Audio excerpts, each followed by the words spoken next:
ನೀರಿಗಾಗಿ ಅಧಿಕಾರಿಗಳಿಗೆ ಕೈ ಮುಗಿದಿದ್ದಾರೆ ಮಹಿಳೆಯರು. ಕುಡಿಯುವ ನೀರನ್ನು ಕೊಡಿ, ಪುಣ್ಯ ಕಟ್ಕೊಳ್ಳಿ ಅಂತ ಹೇಳಿ ಜನ ಕೈ ಮುಗಿದಿದ್ದಾರೆ.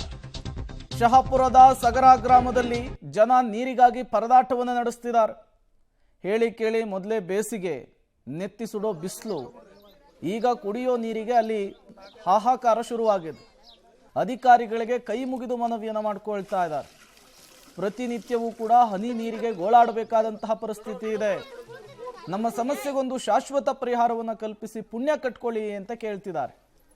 ಪ್ರತಿ ಬಾರಿ ಬೇಸಿಗೆ ಬಂದಂತಹ ಸಂದರ್ಭದಲ್ಲಿ ಯಾದಗಿರಿಯ ಹಲವು ಕಡೆಗಳಲ್ಲಿ ಇದೇ ರೀತಿಯ ಸಮಸ್ಯೆ, ಹನಿ ನೀರಿಗೂ ಪರದಾಡಬೇಕಾದಂತಹ ಪರಿಸ್ಥಿತಿ.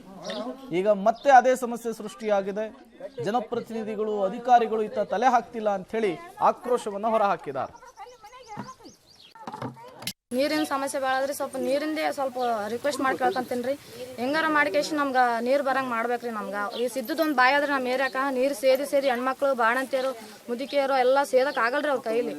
ಮನೆಗೆ ಸ್ವಲ್ಪ ನೀರು ಬರಂಗೆ ಮಾಡಿದ್ರೆ ನೆಳ ಹಾಕಿಸಿ ಸಾಕ್ರಿ, ಅಷ್ಟೇ ಸಾಕಾಗಿದೆ ನಮ್ಗೆ, ಅಷ್ಟೇ ಬೇಕಾಗಿದೆ ಸರ್. ನಮ್ಮ ನೀರು ಬರಲ್ಲ ಮಾಡ್ಬೇಕು, ಎಲ್ಲ ನೀರಿಗೂ ಇದು ಮಾಡ್ಬೇಕು. ನಮ್ಗೆ ನೀರಿನ ತೊಂದರೆ ಅದ, ಸಣ್ಣ ಮಕ್ಕಳು ಅವ, ನಮ್ಮ ಮುಂಜಾನೆ ನೀರಿಗೆ ಇದು ಹೋಗ್ಬೇಕು. ನೀರು ತರದ ಒಂದು ಕೆಲಸ ಇದೆ. ಆ ನೀರು ತಂದು ಇದು ಮಾಡಿದ್ರೆ ನಾವು ಕೆಲ್ಸಕ್ಕೆ ಹೋಗ್ತೀವಿ ರೀ. ಸಣ್ಣ ಮಕ್ಕಳು ಹೊಲಕ್ಕೆ ಹೋಗ್ತಾರೆ.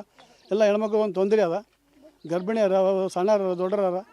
ಜಲ್ದಿ 6ಕ್ಕೆ ಹೋಗ್ಬೇಕು ರೀ ಕೆಲ್ಸಕ್ಕೆ. 6ಕ್ಕೆ ಹೋಗಿ 8 9 ತನಕ ಬರ್ಬೇಕು ರೀ. ಅದು ಪಂಚಾಯತಿಗೆ 2 ವರ್ಷ ಆಯ್ತು ಉಳಕತ್ತಿ. ಅವ್ರು ಏನು ಕೇರ್ ಮಾಡವಲ್ರಿ, ಏನಿಲ್ಲ ರೀ. ಅಲ್ಲಿ ಹೋಗಿ ಇಲ್ಲಿ ಹೋಗಿ ಅಂತಾರೆ ರೀ. ಪೈಪ್ಲೈನ್ ಇದ್ರೂ ನಮ್ಗೆ ಏನು ಕೇರ್ ಮಾಡವಲ್ರಿ.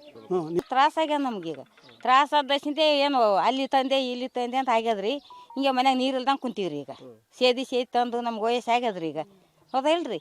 ಸಣ್ಣ ಮಕ್ಕಳು ನಿಮ್ಮ ಮನ್ಯಾಗ ನೀರು ಚೆಲ್ತಾರೆ ಚೆಂತೇನ. ನೀರು ಬರೋ ತ್ರಾಸಾಗ್ಯದ ನೋಡ್ರಿ. ಈಗ ಸದ್ದ ನಮ್ಗೆ ನೀರು ಬೇಕು. ಗುಳಾಡ್ಲಕತ್ತೀವಿ ರೀ. ನೀರಿನ ಕಾಲಾಗಿ ಗುಳಾಡಕತ್ತೀವಿ, ಮಾಡವಲ್ರಲ್ಲ. ಈಗ ಎಲ್ಲರೂ ಕೂಡಿ ಮಾಡ್ಲಕತ್ತಾರ. ಆಗ ನಿಮ್ಮ ಕೈ ಜೋಡಿ